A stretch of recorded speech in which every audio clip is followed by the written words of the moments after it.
Alright. Chapter 8 of The Little Prince. I soon learned to know this flower better. On the Little Prince's planet, the flowers had always been very simple. They only had one ring of petals. They took up no room at all. They were a trouble to nobody. One morning, they would appear in the grass, and by night they would have faded peacefully away. But one day, from a seed blown from no one knew where, a new flower had come up, and the little prince had watched very closely over this small sprout, which was not like any other small sprouts on his planet. It might, you see, have been a new kind of baobab. The shrub soon stopped growing, and began to get ready to produce a flower. The little prince, who was present at the first appearance of a huge bud, felt at once that some sort of miraculous apparition must emerge from it. But the flower was not satisfied to complete the preparations for her beauty in the shelter of her green chamber. She chose her colors with the greatest care. She adjusted her petals one by one. She did not wish to go out into the world all rumpled like the field poppies. It was only in the full radiance of her beauty that she wished to appear. Oh yes, she was a coquettish creature, and her mysterious adornment lasted for days and days. Then one morning, exactly at sunrise, she suddenly showed herself. And after working with all this painstaking precision, she yawned and said, "Ah, I am scarcely awake. I beg that you will excuse me. My petals are still all disarranged." But the little prince could not restrain his admiration. "Oh, how beautiful you are!" "Am I not?" the flower responded sweetly. "And I was born at the same moment as the sun." The little prince could guess easily enough that she was not any too modest, but how moving and exciting she was! "I think it is time for breakfast," she added an instant later.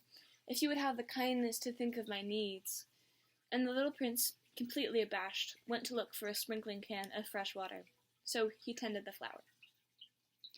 So, too, she began very quickly to torment him with her vanity, which was, if the truth be known, a little difficult to deal with. One day, for instance, when she was speaking of her four thorns, she said to the little prince, "Let the tigers come with their claws." "There are no tigers on my planet," the little prince objected. "And anyway, tigers do not eat weeds." "I'm not a weed," the flower replied sweetly. "Please excuse me." "I'm not at all afraid of tigers," she went on, "but I have a horror of drafts. I suppose you wouldn't have a screen for me?" "A horror of drafts? That is bad luck for a plant," remarked the little prince, and added to himself, "This flower is a very complex creature. At night I want you to put me under a glass globe. It is very cold where you live, in the place I came from." But she interrupted herself at that point. She had come in the form of a seed. She could not have known anything of any other worlds.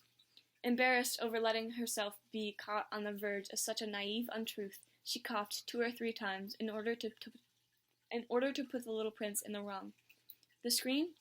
I was just going to look for it when you spoke to me." Then she forced her cough a little more so that he should suffer from remorse just the same. So, the little prince, in spite of all the goodwill that was inseparable from his love, had soon come to doubt her.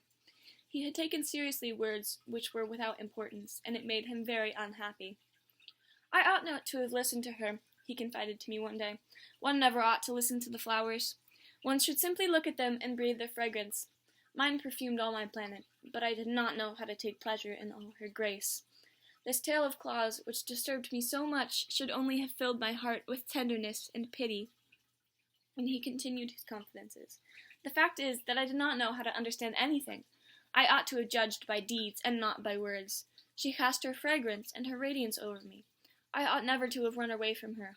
I ought to have guessed all the affection that lay behind her poor little stratagems.